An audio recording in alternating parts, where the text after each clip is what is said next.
আজকে আমি ডিম ভুনা করব। এখানে আমি ডিমের মধ্যে হলুদ মরিচের গুঁড়া এবং লবণ দিয়ে ফ্রাই করে নিচ্ছি। আমি এখানে হালকা ব্রাউন করে নিব ডিমগুলিকে ফ্রাই করে।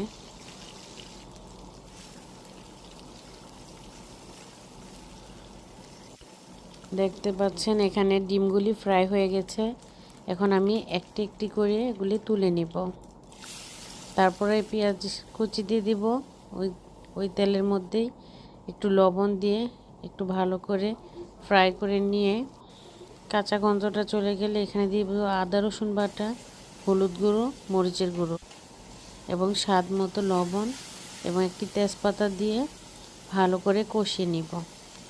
কষানো হয়ে গেলে আমি ডিমগুলি দিয়ে দিব এবং এর মধ্যে একটু ভালো করে কষিয়ে এখানে আমি দিয়ে দিব জিরা গুঁড়া এবং পানি দিয়ে জিরার গুঁড়া এবং ধনিয়া গুঁড়া দিয়ে দিব। এখন দেওয়া হলো জিরা ধনিয়া।